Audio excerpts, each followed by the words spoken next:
Welcome back, everybody.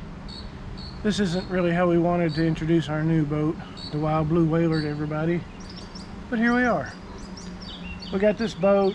I think we might have inherited someone's problem, but we're making the best of it.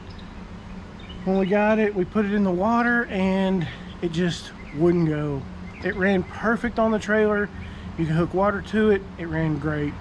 But as soon as we put it in the water, it wouldn't go over maybe what, 5, 6, 7 miles per hour. It would barely go.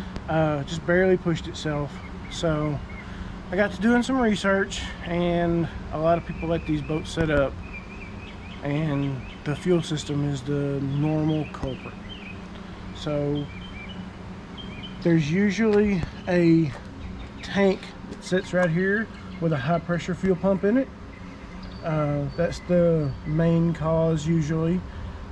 There's a lot of good information online about taking them off. There's a couple good videos. I think one's by Boats USA. Dangar Marine out of Australia's got a pretty good video on it, but Boats USA or boats.net on YouTube goes into more detail. So let me show you what we got going on. On these Mercuries, the way the fuel system works is from your primer bubble, it comes into this little filter here, this little canister filter. You unscrew this and there's a tiny little filter in there. That looks good on this motor. I've ordered a new one just in case. From here, it goes around to this manual fuel pump that runs off the camshaft. This seems to be good on ours, but I'm buying a new one either way because I'm having to do this, because that is a common problem for these engines, for this fuel pump to fail. From here, this line supplies it around to what they call the VST, the vapor separator tank, and that's where the high pressure fuel is, to go back through this filter and around to the injectors.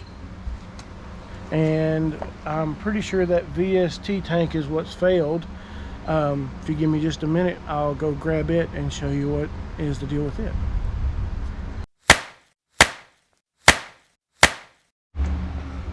Let me walk you through what we've got here. This is the parts of what they call the vapor separation tank.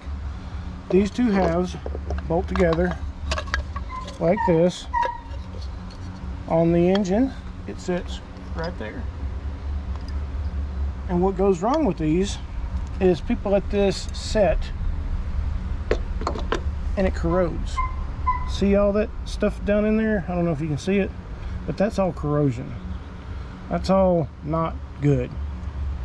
So what happens is this high pressure fuel tank, which if any of y'all are familiar with older fuel injected cars, this is basically just a fuel pump from a vehicle that they've adapted to go into this Mercury.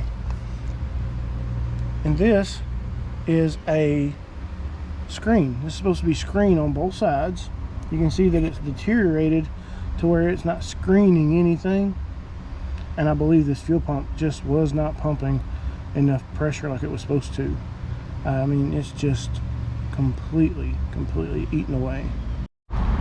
What we've got ordered are 2 fuel pumps, one high pressure that goes in this tank and the low pressure that goes on the back of the engine there. I've got all new filters and new zip ties to tie all the lines back. I will have to go find a piece of submergible hose. This hose goes down in here right next to this, and this is the return that returns the high pressure fuel that the engine doesn't use. And this hose is just brittle, broken. So I will have to find me a new piece of hose for that. That's fine. That'll be pretty easy to find here locally. And hopefully when all the parts are out, we'll have us a good running Mercury again. Well, I know this was just kind of a short video introducing you to our new boat, but we'll get back to you when all the parts come back in and make a second part or a third part if I have to get this thing back on the water. See y'all later. Thanks for watching.